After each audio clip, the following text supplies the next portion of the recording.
अस्सलाम वालेकुम। मेरा नाम किरण है। मेरे 3 बच्चे ने ते 2 साल हो गए ने मेरे मियाँ मन छड़ दिता है, नशा करता है। 2 सालों का तो पता ही कोई कितने है या कितने नहीं। तो मैं बंदियां दा करके अपना गुजारा भी करनी, अपना बच्चे भी पालनी हूँ। तो कोई अपना जाती मकान भी नहीं है। अपने माँ प्यो के बूहे ते बैठी है। मेरा माँ प्यो भी किराए ते होंदा। ते मेरे एक बच्चे के पैर भी जड़े ना टेरे ने, लत्तां थोड़ियां डिंगियां ने, ते इलाज वास्ते पैसे ते मेरे को इन्ना नहीं कि मैं अपने बच्चे का इलाज करवा लवां। अगर सर्दियों का मौसम है, मेरे को इन्ने नहीं कि मैं अपने बच्चों के पैरी जुत्तियां या अपने कोई ले लवां, इन्ने नहीं कि मैं अपने बच्चे का कोई इलाज करवा लवां।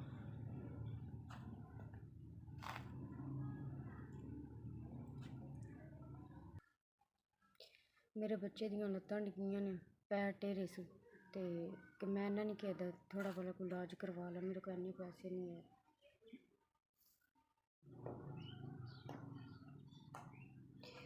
जी भाई ਤੁਹਾਡਾ ਭਲਾ ਵੇ, ਤੁਹਾਡਾ ਦਿੱਤੇ 5000 ਲੱਭ ਗਿਆ, ਜ਼ਿੰਦਗੀ ਦੇ ਲੱਭਾ ਤਾਂ ਦੇ ਜੇ, ਲਾਹੌਰ ਫੀਕਾਂ ਦੇ ਜੇ 5000 ਦਾ, मैं अपने बच्चों का राशन ले लांगे।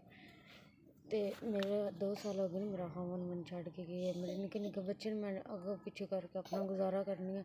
गड्ढे दिते मन लग गए, मेरा महीना होन लग जेगा, लब्भा तो दे जे, जिंदगी दे जे, लाहौर फीकां दे जे। मेरे वीर, मेरा छोटा बच्चा दूध पींदा है, मेरा महीना बच्चा दूध पी लेदा। मेरे एक बच्चे के पैर डिंगे ने, लत्तां होंदियां डिंगियां ने, ओहदा इलाज हो जाएगा।